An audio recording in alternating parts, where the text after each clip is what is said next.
안녕하세요. 일본 미국 주식입니다. 비디오 기적 파월이었습니다. TQQXXL 테슬라 상승 각인지 한번 알아보겠습니다. 4월 2일 전에 정말 찐 반등이 나올 것인지 함께 나눠보겠습니다. 어제 전체 지수가 모두 다 상승으로 마무리하였습니다. 다우도 0.92%, 나스닥은 1.41%, S&P 500은 1.08%, 러셀이 가장 많이 상승하면서 1.56% 상승하는 모습을 보여줬습니다. 특징지를 보시겠습니다. 테슬라가 어제 캘리포니아에서 로보택시 허가가 나오면서 지금 4.68% 큰 상승을 보여줬고요. 브로드컴, 엔비디아, 전체적으로 반도체 섹터도 괜찮았습니다. 인텔이 약간 하락하면서 전체 섹터는 그렇게 큰 상승하지 못했지만 그래도 괜찮은 모습을 보여줬습니다.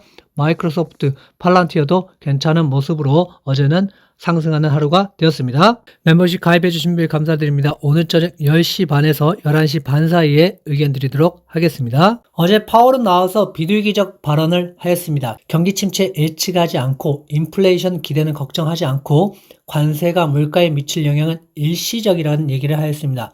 이 발언 때문에 전체적으로 주가는 상승했다고 보면 좋겠고요. QT 축소는 기술적으로 결정할 예정이라고 얘기하고 있습니다. 그래서 경제는 아직 나쁘지 않다. 그리고 인플레이션도 일시적이기 때문에 앞으로도 주가는 그리고 미국 경제는 괜찮다라고 얘기하고 있는 것 같습니다. 어제 발표에 따르면 GDP는 약간 안 좋아지는 모습을 보여줬습니다. 1.1에서 1.7까지 안 좋아지는 모습이었고요. 실업률 또한 4.3에서 지금 4.4로 올라가는 모습, 안 좋은 모습이었습니다. PC 인플레이션도 2.5에서 2.7로 상승하는 모습을 보여주면서 안 좋았고요. 코어 PC도 지금 2.5에서 2.8 안 좋은 모습입니다. 하지만 26년도는 그래도 괜찮은 모습들 2.2, 2.2대를 유지하고 있기 때문에 괜찮겠다라고 시장은 예측하고 있는 것 같습니다. 점도표를 보셔도 지금 두 번 금리 인하를 할 가능성들에 대해서 모두 다 얘기를 하고 있습니다. 물론 위쪽에도 많이 분포를 하고 있지만 그래도 두 번 정도 금리 인하를 할 예정이다. 그리고 26년도 가면 조금 더 내릴 예정이다 라고 볼 수 있겠습니다. 파월의 발언으로 이렇게 지금 일시적이다, 인플레이션은 일시적이다는 얘기 때문에 국제금리는 떨어졌다라고 볼 수 있겠습니다. 공포와 탐욕지수도 보시면 아직까지도 극도의 공포 구간 22에 있습니다. 14까지 내려갔다가 어느 정도 올라와서 19까지 갔는데 다시 22까지 올라온 모습, 주가 전체적으로는 괜찮지 않나라고 볼 수 있겠습니다. 우리가 보조 지표로 보시는 풋콜 및 옵션도 보시겠습니다. 이거를 맹신할 필요는 없겠습니다. 하지만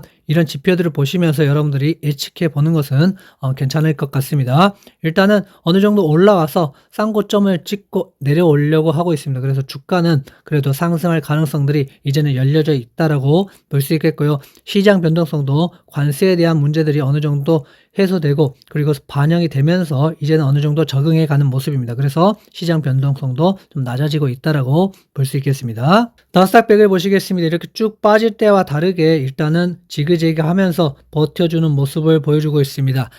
바닥 다지기를 어느 정도 하는 것처럼 보여주고 있기 때문에 여기서 어느 정도 폭발적인 상승이 나오긴 힘들겠지만 시간이 좀 필요하다 하면은 나중에 다시 상승이 나오지 않을까라고 예상해 볼 수 있겠습니다. S&P 500도 이렇게 쭉 빠질 때와 다르게 이제는 약간 양봉을 만들어내면서 지그재그 하면서 지켜주고 있고 RSI도 이렇게 저점에서 어느 정도 올라오는 모습을 보여주고 있기 때문에 앞으로도 어느 정도 상승은 가능해 보인다고 볼 수 있겠습니다. 하지만 중요한 지점인 5,757 이 정도를 뚫고 올라가느냐가 상당히 중요합니다. 여기를 뚫고 올라간다면 저는 어느 정도 반등이라고 보고 있고요.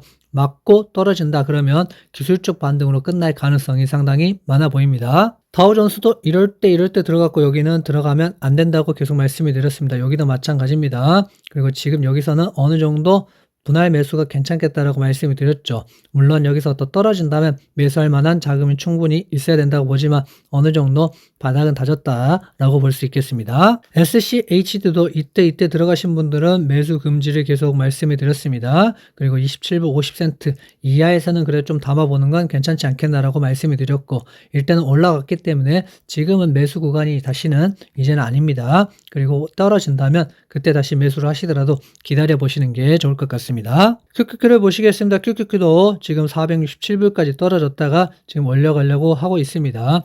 일단은 494불까지 이 정도까지는 올라와 줘야지만 기술적 반등 또는 찐 반등이 나올 수 있는 구간이 될 것 같고 당분간 이렇게 폭발적인 상승보다는 그래도 약간씩 올라가면서 반응을 보려고 할 것 같습니다. 왜냐하면 어느 정도 올라가도 관세로 눌러버리기 때문에 지금 폭발적인 상승보다는 이렇게 어느 정도 횡보를 할 가능성들, 그리고 약간의 우상향을 할 가능성들이 높아 보입니다. TQQ도 보시겠습니다. 쭉 빠져서 지금 57불 때까지 찍고 약간의 반등을 하는 모습입니다. 일단은 70불까지 오는지 여부가 가장 중요하다. 70불까지 와서 여기서 상승하는지 여기서 하락하는지가 상당히 더 중요한 상황인 것 같습니다. 비트코인도 이렇게 지금 상승을 하고 있습니다. 파월의 발언, 그리고 지금 어느 정도 관세에 대한 정책이 어느 정도는 지금 적응되었다고 보고 지금 상승을 만들어가고 있는 것 같습니다. 지금 49까지 왔고 RSI도 여기서부터 좀 더 올라가서 일단은 91K까지 가는 게 목표라고 보고 있습니다. 이더리움도 이제 다시 상승을 만들기 시작했습니다. 비트코인이 상승을 만드니까 이더리움도 따라가고 있습니다. 아직 여기서 찐 반등이라고 보기는 힘들고 결국에는 비트코인이 상승과 함께 이더리움도 함께 들어가야 된다라고 보고 있습니다. 아이온큐를 보시겠습니다. 아이온큐 쭉 빠지고 약간 올라왔지만 아직까지 그렇게 큰 기술적 반등이라 보기 어렵게 살짝은 지금 내려와 있습니다. 하지만 지수 전체가 좀 끌어준다 그러면 다시 아이온큐도 갈 수 있기 때문에 반등하는지 여부 확인하시면서 들어가셔도 좋을 것 같습니다. 팔란티어는 좀 힘이 있는 모습입니다. 이렇게 쭉 빠졌지만 올라가는 거는 그래도 결국에는 어느 정도 힘이 있다. 대형주 못지않게 잘 가고 있다라고 볼 수 있습니다. 그래서 앞으로도 좀 더 상승 가능하지 않겠나라고 팔란티어는 보고 있고 계속 정부 일 그리고 다른 기업들과 협업을 해가면서 상승을 만들지 않을까 예상해 볼 수 있겠습니다. 힘스도 보시겠습니다. 지금 바닥을 어느 정도 다지려고는 하고 있습니다. 하지만 계속 이렇게 다지고 떨어지고 하고 있기 때문에 지금 중소형주가 가기에는 아직 큰 모멘텀이 좀 필요하지 않겠나. 힘스의 힘만으로 상승은 어렵다라고 보시면 좋겠습니다. 템퍼스 AI도 마찬가지입니다. 어느 정도 상승은 했지만 다시 올라가면 내려오고 지금 크게 반등을 하지는 못하고 있습니다. 그래서 템퍼스 AI 힘으로만 갈 수 있느냐? 저는 아니라고 보고 있고 결국에는 지수 상승과 S&P 상승 동반이 된다면 그때 한 번 더 상승이 나오지 않을까라고 보고 있습니다. TSMC도 어느 정도 바닥을 다지고는 있지만 그렇게 지금 상승 추세로 만들지는 못하고 있기 때문에 아직까지는 좀 더 기다려봐야 될 것 같습니다. 좋은 기업이지만 아직은 그렇게 크게 상승을 만들고 있지는 않기 때문에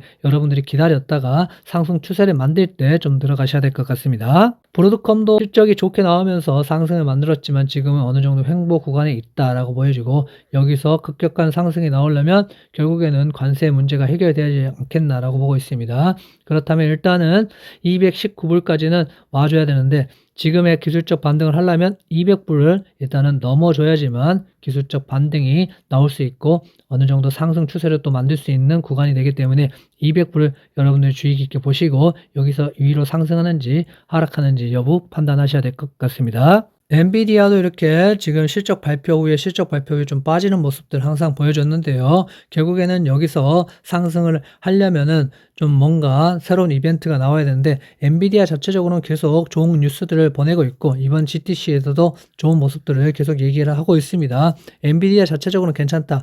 하지만 뭔가 호재가 나오면서 상승이 나와주려면 뭔가 이벤트는 좀 필요하지 않겠나라고 보고 있습니다. 관세에 대한 문제만 해결된다. 그러면 엔비디아 상승 가능해 보입니다. USD도 어느 정도 상승하는 데 했지만 좀 빠졌고 다시 약간의 반등은 나왔습니다. 그래서 어느 정도 바닥 다지기를 해가는 것이 아니냐라고는 현재는 보여집니다. 엄청난 상승이 나오기보다는 결국에는 주가 전체의 상승이 나오면서 엔비디아 상승, 반도체 상승이 한꺼번에 이루어져야 되지 않을까라고 보고 있습니다. 속수를 보시겠습니다. 속수 같은 경우는 지금 현재는 약간 이렇게 떨어졌다가 반등이 나오고 있는 상황입니다. 그래서 지금부터 약간은 조금 더 올라와 주면 좋겠고 저는 23불 때 이때가 상당히 중요하기 때문에 23불 때는 어느 정도 익절을 해가면서 갖고 가려고 하고 있습니다. 단기적으로는 좀 보시면 좋겠고 속수를 장기적으로 보기보다는 단기적인 걸로 여러분들이 보시면서 트레이딩 좀 해주시면 좋을 거라고 생각하고 있습니다. 애플도 보시겠습니다. 이렇게 쭉 떨어질 때와 다르게 약간의 바닥을 만들어가는 모습입니다. 물론 여기서 더 빠질 수도 있겠지만 지금 애플 자체적으로는 보면 바닥을 만들고 있지 않겠나. 뭔가 이슈만 없다면 다시 한 번 더 여기서 슬슬 올려주지 않을까라고 예상해 볼 수 있겠습니다. 테슬라를 보시겠습니다. 테슬라는 지금 캘리포니아에서 로보택시 허가가 나오면서 반등을 만들어내고 있습니다. 아직까지는 오론 리스크도 있고 지금 국제적으로 좀 많이 좋지 않기 때문에 결국에는 뭔가 이슈가 나오거나 FSD 문제가 좀 해결되고 중국에서 지금 BYD와 계속 경쟁을 하고 있는데 이런 경쟁 구도에서 뭔가 승리할 수 있는 뭔가의 것이 나온다면 상승할 수 있지 않을까. 그게 이제 모델 Y의 저가 모델이 되지 않을까라고 예상을 하고 있습니다. 이런 것들이 나와준다면 한 번 더 상승이 가능하지 않을까라고 보고 있습니다. TSL에 투자하신 분들은 지금 어느 정도 바닥을 만들고 있다라고 보고 있고, 여기서 조금 더 상승이 나와주고 거래량도 터져준다. 그러면 그때 들어가시는 것도 괜찮아 보입니다. 바닥을 얼마나 만들지, 얼마나 오랜 기간을 여기서 버틸지는 알 수 없지만 그래도 상승이 나와줄 때 그때 여러분들이 많은 비중을 투자하시는 게 좋지 않을까 생각하고 있습니다. 멤버십 가입하실 분들은 이 하단부에 가입 버튼이 있습니다. 가입 버튼 누르시면 메가커피는 지금 커뮤니티를 통하여서 여러분들의 의견을 전달하고 있습니다. 스타벅스 멤버십은 텔레그램을 통하여서 매수 매도 그리고 차트를 통하여서 여러분들에게 언제 매수 매도 하는지 설명해 드리고 있으니까 참고하시면 좋을 것 같고요. 탑 시크릿 방은 텔레그램, 기존의 텔레그램과 그리고 카톡방을 통하여서 여러분들이 소통할 수 있는 공간이 있습니다. 그래서 고수들과 함께 소통해보는 공간으로 삼으시면 좋을 것 같습니다. 가입하신 분들은 텔레그램은 어디에 들어가느냐, 카톡방은 어디에 들어가냐 보시면 이 게시물이 있습니다. 게시물을 보시고 게시물을 누르시면, 게시물을 보시면 스타벅스 멤버십은 3월 텔레그램 링크 하단부에 링크가 있다고 보시면 되겠습니다. 이 자세히 보기를 누르시면 하단부 링크가 나와서 링크를 타고 들어오시면 되겠습니다. 탑 시크릿 멤버도 이 게시물에 보시면 탑 시크릿 멤버 3월 카톡방 그리고 텔레그램 링크가 자세히 보기를 누르면 나오기 때문에 여기로 함께 들어오셔서 좋은 수익 거두시길 바라겠습니다.